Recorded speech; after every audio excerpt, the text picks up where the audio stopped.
जय गुरुदेव। देखो दोस्तों, मैं कौन हूँ? साध। साध वो होता है जो साधना करता है। मैं किसकी साधना करता हूँ? परम संत बाबा जय गुरुदेव, जो मथुरा के रहने वाले थे, और उनका एक मंदिर है, विश्व प्रसिद्ध मंदिर है। वहाँ एक मनोकामना पूर्ण होती है। सभी धर्मों के आदमी वहाँ आ जा सकते हैं, किसी पे कोई पाबंदी नहीं है। और दूसरा मंदिर बाबा जय गुरुदेव का, जो कहाँ है? खितौरा में। वहाँ एक कुआं है, कुएं से अमृत जल निकल रहा है, जो आपको बहुत ही लाभकारी है। तो मेरी आप सबसे प्रार्थना है, आप शाकाहारी हो जाइए। शाकाहारी हो जाओगे और आने वाले समय से बीमारियों से आपको बहुत राहत मिलने वाली है। तो बाबा जी ने कहा था, कलयुग जाएगा और सतयुग आएगा। तो आप सबको उस कलयुग आने पर, सतयुग के आने पर, कलयुग के जाने पर आपको तैयार रहना है। तैयार कैसे रहना है? आप 1 घंटा साधना सुबह और 1 घंटा शाम साधना करिए, जिससे कि आपकी आत्मा, मन, शरीर मजबूत हो जाएं, बीमारी रहित हो जाएं, आपको कोई कष्ट ना हो। तो मैं बाबा जी की कही हुई बातें आपसे कुछ बताता हूँ, जो आपके लिए बड़ी लाभकारी होंगी। ये मैं आपके लिए खुशखबरी लेकर आया हूँ। तो 3 चीज़ें हैं। 3 चीज़ें क्या हैं? एक इंसान है, एक भगवान है और एक परमात्मा है। सभी धर्मों के इंसानों का ये अधिकार है कि हम भगवान को देखें, परमात्मा को देखें और परमात्मा के बनाए अंडखंड ब्रह्मांडों को देखें। ये हमारा सौभाग्य है, क्योंकि कलयुग मलिन युग है, मतलब दुखों का युग। इसी दुखों के युग में परमात्मा ने असीम दया करके, बड़ी कृपा करके, परम संत बाबा जय गुरुदेव ने ये कहा है कि आप जो है सुबह शाम उनकी प्रार्थनाएं करिए, जय गुरुदेव नाम लीजिए, तो आपका आत्म कल्याण होगा और वो आपको लाभ करेगा। तो आपको क्या है? किसी साध की संगत करनी है। साध वो होता है जो साधना करके 5 लोकों की यात्रा तय कर लेता है, और उसे भी साधना करनी होती है। देखो, मैं आपको बाबा जय गुरुदेव की किताब की कुछ बातें बताता हूँ, आप उनके सत्य हैं, ठीक है ना? याद रखिए, परावर्तन होगा, भारी परावर्तन होगा। अभी जो किसी के दिल दिमाग में नहीं है, विश्व के सभी देश उन शक्तियों के आगे घुटने टेक देंगे। अभी सुन लीजिए, जब हो जाए तब मान लेना। बाबा जय गुरुदेव ने कहा था, इस संसार में कुछ ऐसी शक्तियाँ ने जन्म ले लिया है, वो समय आने पर काम करना शुरू कर देंगी। वे बच्चे देश व दुनिया का परावर्तन कर देंगे। मतलब वो क्या करेंगे? सत्य का पाठ पढ़ाएंगे, कर्म और धर्म का पाठ पढ़ाएंगे। देखो, इंसान के कर्म बुरे हो जाएं तो संसार को, समाज को, घर परिवार को, सबको हानि होती है। अगर इंसान के अच्छे कर्म हो जाएं तो समाज का, घर परिवार का, सबका उत्थान और लाभ होता है। तो हमें क्या चाहिए? एक मजबूत, क्या चीज़? मजबूत शरीर, मजबूत मन और मजबूत आत्मा, जिससे कि हम आत्म कल्याण कर सकें, मोक्ष प्राप्त कर सकें और मुक्ति प्राप्त कर सकें। किसी ऐसे साध की जो कि सच्ची साधना करता हो। तो हम आपको बताते हैं दूसरी कही हुई बात। बाबा जी ने कहा था,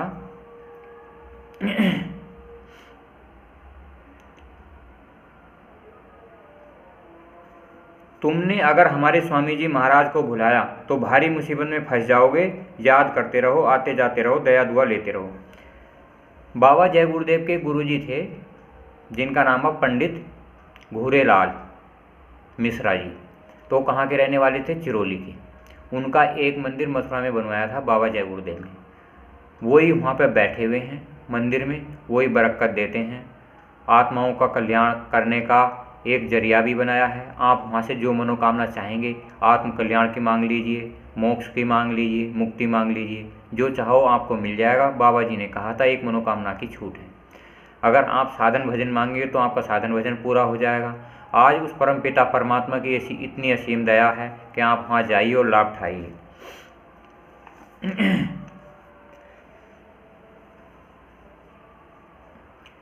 बाबा जी ने कहा था, किताबों में कुछ मिलने वाला नहीं। आप कितनी भी किताब पढ़ लीजिए, चेत कर जाकर सत्संग सुन लो, ये फिर मिलेगा नहीं। आने वाले समय में बाबा जी ने कहा था, सत्संग नहीं मिलेगा। परम संत सदगुरु का सत्संग नहीं मिलेगा, केवल क्या है? साध का सत्संग मिलेगा। और साध का सत्संग जो है आत्म कल्याण भी करता है, मोक्ष भी करता है और मुक्ति भी करा देता है। क्योंकि सत्य को जानने पर बाबा जय गुरुदेव का सत्संग उनका दोबारा आपको सुनने को कभी नहीं मिलेगा। क्योंकि जिसकी उम्र होती है, उम्र होके मनुष्य शरीर ये एक न एक दिन चला जाता है सभी का। बाबा जी ने कहा था सभी महात्माओं के नाम पर दुकानें लगी हैं। देखो, सब दुकान लगा कर बैठे हैं, अपना अपना एक धार्मिक स्थान बना के बैठे हैं और कहते हैं मोक्ष और मुक्ति दिलाते हैं, सत्संग सुनाते हैं। ये क्या है? ज्ञान। सत्संग वो सत्संग होता है जो आत्माओं को सतलोक ले जाता है, सत्य की राह दिखाता है, सचखंड ले जाता है। पर अगर हम 20 साल 30 साल किसी भी सत्संग महापुरुष के वहाँ लगे रहे और आपका ना मोक्ष का पता है ना मुक्ति का पता है, तो क्या फ़ायदा? अंत समय में ना कभी मुक्ति हुई है और ना कभी मुक्ति होने की। अंत समय में मृत्यु हो जाती है और आत्माएं दूसरी योनियों में बंद कर दी जाती हैं। तो जय गुरुदेव नाम पर भी लोग दुकानें लगा लेंगे। बाबा जी के जाने के बाद बहुत सारे सत्संग प्रेमी ने अपना अपना एक स्थान बना लिया और जय गुरुदेव नाम का प्रचार करना शुरू कर दिया। ये काम अच्छा है, पर नामदान देने की प्रक्रिया ये गलत है। ये आदेश संत महापुरुषों को होता है जो त्रिकालदर्शी होते हैं। जो त्रिकालदर्शी नहीं होते उन्हें ये अधिकार नहीं होता जीवात्माओं को जगाने का। जैसे कबीरदास हुए थे, वो त्रिकालदर्शी थे, उन्हें जीवात्माओं को जगाने का पूरा अधिकार था। मोहम्मद साहब त्रिकालदर्शी थे, उन्हें जीवात्माओं को जगाने का पूरा अधिकार था। गुरु गोविंद साहब थे, वो त्रिकालदर्शी थे, उन्हें जीवात्माओं को जगाने का पूरा अधिकार था। बाबा जय गुरुदेव त्रिकालदर्शी थे, उन्हें आत्माओं को जगाने का पूरा अधिकार था। साध त्रिकालदर्शी नहीं होता, केवल सद्गुरु त्रिकालदर्शी होता है। साध को ये आज़ादी होती है कि वो अपने गुरु का प्रचार कर सकता है, उसके प्रचार से जीवात्माओं को लाभ होता है। सहायता बाबा जय गुरुदेव ही करेंगे आप सभी की। स्वामी जी ने कहा था सत्संगियों को चिंता करने की ज़रूरत नहीं, जब अन्न नहीं मिलेगा तो इन खेतों में कुछ ऐसी घास है जिसकी एक पत्ती खाने पर 1 सप्ताह तक भूख नहीं लगेगी। मतलब इसी दुनिया में कहीं ना कहीं खेतों में कुछ ऐसी घास है, अगर आप एक पत्ती भी खाएंगे तो भूख नहीं लगेगी। पर उसका पता समय आने पर परम संत बाबा जय गुरुदेव ही बताएंगे, जो उस शक्ति के रूप में आए हुए हैं। स्वामी जी ने कहा मेरे भेद को मेरे आसपास घूमने वाले नहीं समझ सकते, तो आप क्या समझ पाओगे? मतलब ना पास वाले समझ सकते हैं ना दूर वाले समझ सकते हैं। आप खुद भी सोचिए, उस परम पिता जो सबका सृजनहार है, उसकी बातों को आप कैसे समझ सकते हैं? वो तो कुल मालिक है। अगर आत्मा उसके पावर की हो जाएंगी तो कुल मालिक ही ना हो जाएंगी। आत्माएं अलग होती हैं, परमात्मा अलग होता है, भगवान अलग होता है। तो आत्माएं क्या होती हैं? परमात्मा की भक्ति करते हैं, वो सतलोक पहुंच जाती हैं कोशिश करने पर। अगर हम साधना 1 घंटा करते हैं, सुबह 1 घंटा शाम करते हैं, तो आत्माएं उस लोक में चली जाती हैं जहाँ का परमपिता परमात्मा कुल महाप्रभु बैठा है। स्वामी जी ने कहा था मैं तो यही चाहूँगा आप अच्छे कामों में मेरी मदद करो। अगर आपको इस संसार में ये पता चल जाए कोई अच्छा, आपकी आत्मा स्वयं गवाही देती है कि दुनिया में कौन अच्छा कर रहा है और कौन बुरा कर रहा है। अगर आपको लगता है कोई बुरा कर रहा है तो आप उसका सहयोग ना करें। अगर आपको लगता है कोई अच्छा कर रहा है तो आप उसका सहयोग करें। अच्छाई में सबका सहयोग करना चाहिए और बुराई में किसी का सहयोग नहीं करना चाहिए। बुराई आदमी को 84 में ले जाती है और अच्छाई आपको सतलोक ले जाती है, बैकुंठ और स्वर्गलोक ले जाती है। बाबा जी ने कहा था अगर मैं बुरे काम करने को कहूँ तो कोई मेरी मदद मत करो। अगर कोई बाबा जी आपसे बुरे काम करने को कहता है तो कोई भी किसी संस्था में भी उनकी मदद ना करें, क्योंकि बुराई सबके लिए बुरी होती है और अच्छाई सबके लिए अच्छाई होती है। स्वामी जी ने कहा था जीवों को पकड़ने के लिए मैं हर प्रकार का खेल खेलूँगा, ये बनाऊँगा वो बनाऊँगा, फिर सब खत्म कर दूँगा। उसके बाद केवल सत्संग सुनाऊँगा, जो ठोस होंगे रह जाएंगे और बाकी हट जाएंगे। जीवों को पकड़ने के लिए बाबा जी ने गांव-गांव, जिले-जिले सब जगह दौरा किया, पर्चे फटवाए, सत्संग करवाए, किताबें छपवाई, बहुत सारे प्रयत्न करे। उन्होंने एक साथ जोड़ा, बाबा जी के लिए 40 करोड़ हो गए। कुछ इंसान ऐसे होते हैं जो अपनी आदतों के कारण कहना नहीं मानते और आत्माओं पर गलत प्रभाव डालते हैं, गलत सत्संग का प्रभाव डालते हैं। तो उससे क्या होगा? फिर बाबा जी ने कहा था अगर आप नहीं मानोगे, बुराई नहीं छोड़ोगे, तो ये सब काम मैं ख़त्म कर दूंगा। केवल फिर क्या सुनाऊंगा? सत्संग। जब बाबा जी दूसरे रूप में आएंगे वो नामदान नहीं देंगे, वो क्या सुनाएंगे? सत्संग। सत्य के संग से ही आत्मा कल्याण हो जाएगा, आत्मगति हो जाएगी। बाबा जी ने कहा जो ठोस होंगे रह जाएंगे और बाकी हट जाएंगे। सत्संगियों में भी कुछ ऐसे हैं जो ठोस होंगे, जिन्हें अपने गुरु पर विश्वास होगा, वो मथुरा मंदिर में आते जाते रहेंगे, खितौरा मंदिर में आते जाते रहेंगे, अपने गुरु का स्थान कभी नहीं छोड़ेंगे, क्योंकि गुरु का स्थान सर्वोपरि स्थान है।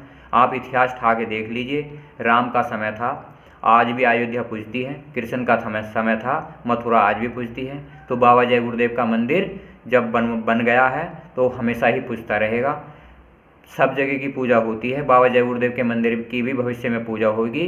बाबा जी ने कहा था यहाँ विश्व के लोग आएंगे, तो आपको भी उस मंदिर में सहयोग करना चाहिए, जाना आना चाहिए, दया दुआ बरकत लेनी चाहिए।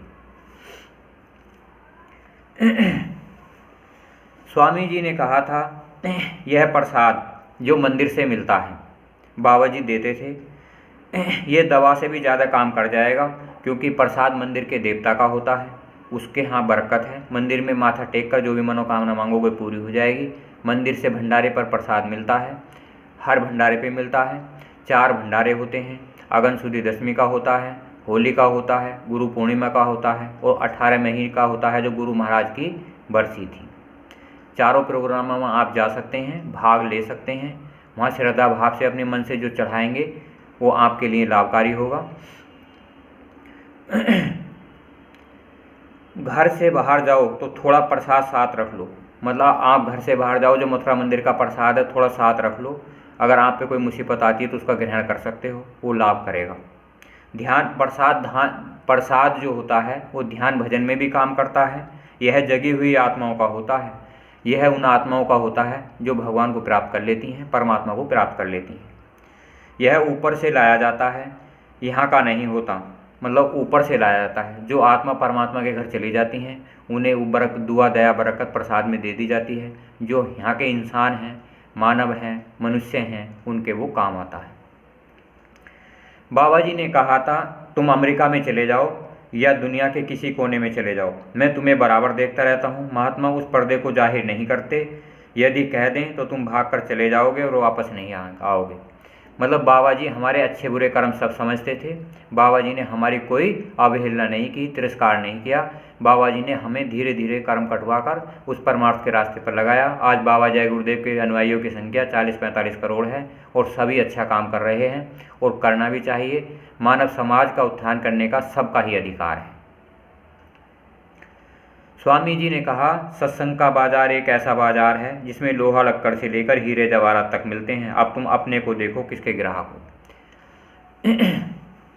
ये इस बात का ये अर्थ है कि इसमें आप देखिए सत्संग वो होता है जो सतलोक का होता है, अनामी महाप्रभु कुल का होता है। अब आपकी इच्छा है कि आप स्वर्ग चाहते हैं, बैकुंठ चाहते हैं, या सतलोक जाना चाहते हैं, या कहीं कुछ नहीं चाहते। जो कहीं कुछ नहीं चाहता वो साधन भजन नहीं करता, किसी सत्संग से नहीं जुड़ता। जो चाहता है वो सत्संग से जुड़ता है और अपने आत्मा को कल्याण करने के लिए मालिक से प्रार्थना करता है, क्योंकि सभी धर्मों का मालिक एक ही है, अलग कोई नहीं होता। केवल आधार अलग अलग बनाए होते हैं।